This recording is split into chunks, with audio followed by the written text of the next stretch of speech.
JP আন্দোলন পার্থ সংসদে দাঁড়িয়ে বিভিন্ন জায়গায় অনেক বড় বড় কথা বলে, যদিও ওনার বাবার নামে মানুষ এখনো চিনি চোরের পোলা বলে ওনাকে। এতে জ্বালানি সংকট হয়েছে, এর জন্য পার্থ দায়ী। কারণ আমাদের যে বিদ্যুৎ সংকটটা আওয়ামী লীগ করেছে, এর মধ্যে সুবিধা ভুগিয়ে পার্থ। তার বাপ ছিল চিনি চোর, আর সে হচ্ছে এখনো বিদ্যুতের আমাদের লোপাটকারীর একজন। এই যে 234 বিলিয়ন টাকা চুরি করেছে, আর বেশিরভাগে কিন্তু হচ্ছে আপনার বিদ্যুৎ সেক্টর, তারপরে হচ্ছে ব্যাংক সেক্টর। এই লোপাটকারীদের একজন হচ্ছে আন্তরিক পার্থ। অথচ দেখবেন কত মিষ্টি মিষ্টি কথা বলে। আলোচনায় ঢুকতে চাই জয়নুল আবেদিন শিশিরের কাছে। যেহেতু জয়নুল আবেদিন শিশির ডিপ স্টেটের কথা যেহেতু আসছে, আসিফ মাহমুদ ডিপ স্টেটের কথা বলেছেন, তাদেরকে পরামর্শ দেওয়া হয়েছিল 2029 সাল পর্যন্ত থাকবার জন্য। আবার সেই ডিপ স্টেটেই জড়িত বলা হচ্ছে নাহিদ ইসলাম, তিনি বলেছেন আহ্বায়ক এনসিপির আহ্বায়ক, যে শরীফ ওসমান হাদির হত্যার সাথে জড়িত। তাহলে তো ডিপ স্টেট যারা আসিফ মাহমুদকে প্রস্তাবটা দিয়েছিল, আবার যদি নাহিদ ইসলামের বক্তব্য যদি ডিপ স্টেটের সাথে জড়িত থাকে, তাহলে ডিপ স্টেটের লোকদের সাথে তো এনসিপির পরিচয় আছে, তারা এগুলো খোলাসা করছে না কেন, বা শরীফ ওসমান হাদির হত্যাকারীদের নাম বলছে না কেন?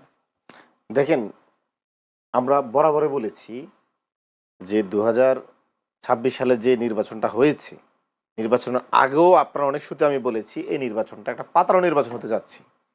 এবং 2008 সালে যে কুশীলবেরা 111 মার্কে একটা ইলেকশন দিয়ে শেখ হাসিনাকে ডিপ স্টেট ক্ষমতায় বসিয়েছে, ঠিক একই স্টাইলে তারেক রহমানকে তারা ক্ষমতা বসাতে যাচ্ছে, এবং তাই বাস্তবতা রূপ নিয়েছে, এবং ডিপ স্টেট তাই করেছে, এবং আমাদের ধারণা তাই হয়েছে। এবং এর সত্যতাই প্রমাণ করেছে রেজওয়ানা এবং খলিলুর রহমান। আগে থেকে জানতেন আপনারা? এখন আমরা তো দেখছিলাম তারা কিভাবে পক্ষপাতিত্ব করছে।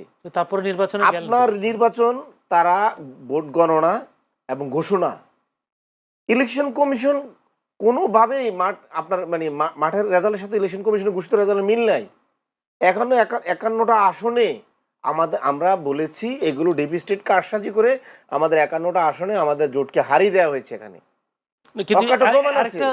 অভিযোগ আছে, সেটা হচ্ছে ডিপ স্টেট তাহলে জামাত তো ভোট পাওয়ার কথা না, বা এনসিপি এতগুলো আসন পাওয়ার কথা না, ডিপ স্টেটের কারণে এতগুলো ভোট, এত শতাংশ ভোট পেয়েছে, এই অভিযোগটা তো আছে। তো ডিপ স্টেট কাকে ক্ষমতা নিয়ে আসছে? এনসিপি আর জামাতকে ক্ষমতা নিয়ে আসছে। আমরা তো, আর সবচেয়ে বড় জিনিস হচ্ছে যে ডিপ স্টেটকে আমরা ভাঙার চেষ্টা করেছি, তাদের শাস্তির আওতায় নিয়ে আসার চেষ্টা করেছি, যারা 111 ঘটিয়েছে, তারা আমাদের পক্ষে নিবে? তারা কখনোই কি আমাদের পক্ষে ছিল? তারা তো প্রতিনিয়ত আমাদেরকে আমাদের চরিত্র হনন করেছে।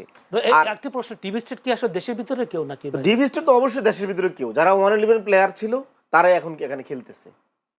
111 কারা করেছে আপনার কাছে স্পষ্ট, আমার কাছে স্পষ্ট, তারাই করেছে। নাহিদ ইসলামদের কাছে তো আর স্পষ্ট, তার শরীফ ওসমান বলেছে ডিপ স্টেট মানে স্টেটের অংশ, এখানে স্টেটের অংশ, যারা পিছন থেকে আমাদের এই ছুরি মারে সব জায়গায়।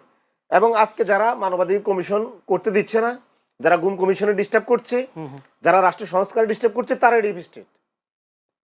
এবং তারাই বিভিন্ন জায়গায় আপনারা দেখেন আজকে যে আইসিটি যে আইনটা, টেলিকমিউনিকেশনের যে আইনটা, কারা এগুলো নিয়ে ফাজলামো করছে?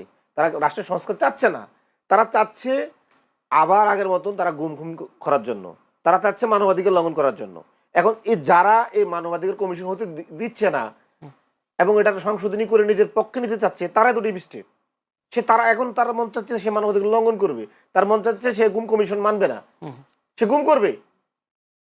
অসভ্য একটা জাতির চিন্তা করেন যে 15 বছর গুম ছিলাম আমরা, মানবাধিকার লঙ্ঘনের মধ্যে ছিলাম, এর জন্য আমরা কমিশন করলাম, এগুলো আবার আটকে দিয়েছে।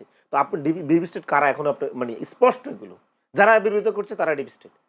এখন দেখেন এই যে বিরোধিতা করছে বিষয়টা, হ্যাঁ, বিএনপি তো ডিপ স্টেটকে প্রশ্রয় দিচ্ছে এবং বিএনপির হয়ে তো কাজ করছে, এবং বিএনপি ডিপ স্টেট একটা কোলাবোরেশনের মধ্য দিয়ে তো একটা পাতানো ইলেকশন দিয়ে তারা ক্ষমতা এসেছে। আপনি দেখেন আজকে সংসদে বড় বড় কথা বলে আধা বিএনপি নেতা, আধা আপনার এই কি জানি করে জেপি আন্দোলন পার্থ সংসদে দাঁড়িয়ে বিভিন্ন জায়গায় অনেক বড় বড় কথা বলে, যদিও ওনার বাবার নামে মানুষ এখনো চিনি চোরের পোলা বলে ওনাকে। আওয়ামী লীগের নেতারাও বলে, বিএনপি নেতারাও বলে চিনি চোরের পোলা পার্থ। সে তো এখন বলে আমরা জুলাই বিরোধী, আমরা 71-এর সংবিধান বিরোধী, অনেক কথা বলে। আমরা কখনো বলি না 71-এর সংবিধান, আমরা বলেছি 72-এর সংবিধান, যে সংবিধান এই দেশে কাঠামোগতভাবে ফ্যাসিস্ট তৈরি করে। অথচ তারা আজকে আমাদেরকে স্পষ্ট এই সংবিধানের ভিতরে ঢুকিয়ে আবার এই ফ্যাসিস্ট কাঠামো টিকে রাখতে চায়। তাদের বিরুদ্ধে কিছু বললেই তারা আমাদের কি বিভিন্ন ট্যাগ দেয়, যে ট্যাগগুলো আগে আমলকৃত, 71-এর পরাজিত শক্তি এই সেই। তাহলে জুলাই কি আমরা পিছনে যাওয়ার জন্য কি জুলাই করেছি, নাকি আমরা সামনে যাওয়ার জন্য জুলাই করেছি? সংস্কারের জন্য তো জুলাই করেছি।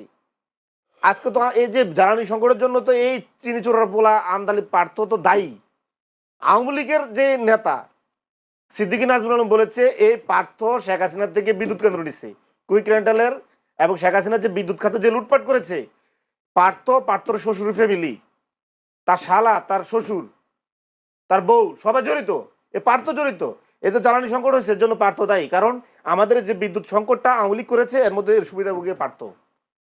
তার বাপ ছিল চিনিচুর, আর সে হচ্ছে এখনো বিদ্যুতের মানে আমাদের লোপাটকারীর একজন।